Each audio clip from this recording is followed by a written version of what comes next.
សូ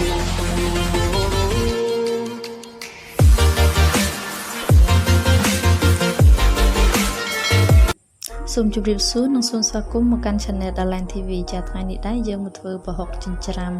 ទាំងអស់គ្នាតោះប្រហុកឆៅណាចាតោះអញ្ចឹងគ្រឿងផ្សំរបស់យើងមានប្រហុកហើយប្រហុកនេះខ្ញុំដាក់ប្រហែលជា2ខាំចាហើយនឹងមានកសាំងខ្ញុំឆ្កឹះហើយមានគល់ក្រៃមានម្ទេសមានជីនឹងវងយើងចង់ដាក់លេងលាក់ក៏បានដែរណាចាហើយនឹងមានស្ករសប៊ីចេងម្លូយើងមានស្ពៃក្តោបទឹកសក់ស្តែកគួរហើយអានេះខ្វិតណាចាអញ្ចឹងបងប្អូនចង់ធ្វើជាម្លូក៏បានអត់ក៏បានតោះអញ្ចឹងយើងមកធ្វើទាំងអស់គ្នាណាចា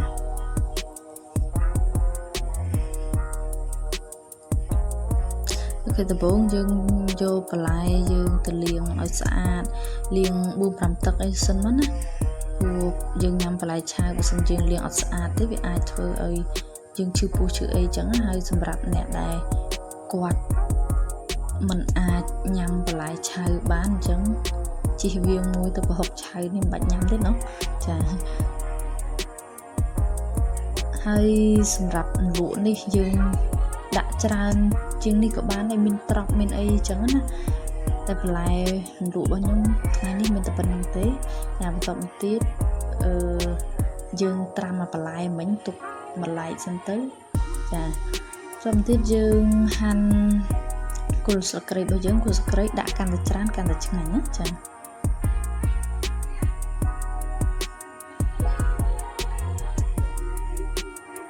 ហើយគល់ស្លឹកគ្រៃយើងហាន់ហើយមិញខ្ញុំដាក់ប្រហែលជា4 ទៅ 5 គល់ស្លឹកគ្រៃតមកទៀតយើងច្រាំប្រហុករបស់យើងមកយើងយកប្រហុកសាច់ដើម្បីងាយស្រួលទី1ងាយស្រួលច្រាំទី2យើងញ៉ាំទៅអត់ប៉ះឆ្អឹងអញ្ចឹងវាមិនសូវជាបញ្ហាត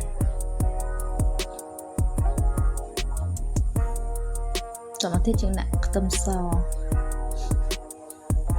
មើលខ្ទឹមរបស់យើងហើយយើងដាក់ម្ទេសតាមចូលចិត្តប្រហុកឆៅនេះបើសិនជាយើងដាក់ម្ទេសកាន់តែច្រើនកាន់តែឆ្ងាញ់តែខ្ញុំ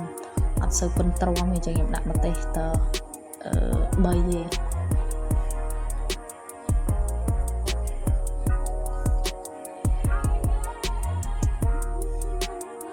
តមកទៀតយើងដាក់កសាំងរបស់យើងនេះខ្ញុំដាក់ទៅ1ខាំទេ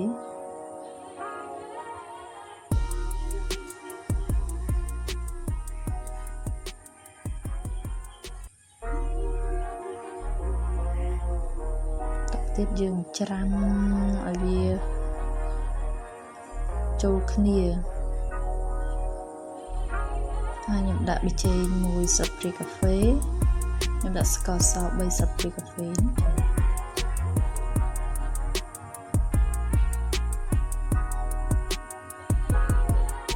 អញ្ចឹងការដាក់គ្រឿងនេះគឺមិនកំណត់ថាត្រូវទៅដាក់ប៉ុណ្ណេះដូចខ្ញុំវិញអញ្ចឹងអាស្រ័យលើយើងព្រោះយើងចូលចិត្តរសជាតិរៀងប្រៃឬក៏មិនសូវប្រៃអញ្ចឹងណាចា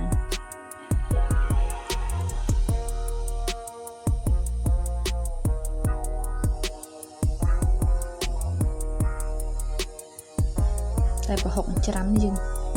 ដាក់របៀបប្រៃជូរឆ្ងាញ់ចាឥឡូវបន្តមកទៀតខ្ញុំដាក់គល់ក្រៃហើយច្រាំចូលគ្នាជាមួយប្រហុកទៅ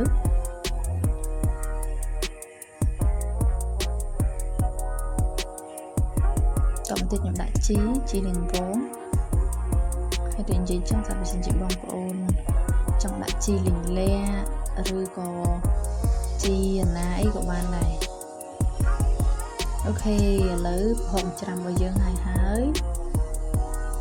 តោះសាកភ្លក់ទាំងអស់គ្នាហើយសូមធ្វើនៅផ្ទះចាសូមអរគុណសម្រាប់ការចូលទស្សនានិងការចុច Subscribe បើសិនជាបងប្អូនចង់ឲ្យ Channel យើងខ្ញុំធ្វើជាមុខម្ហូបភេសជ្ជៈឬមួយក៏ជាបង្អែមអ្វីផ្សេងសូមចូលទៅ comment នៅក្រោមវីដេអូចាសសូមអរគុណ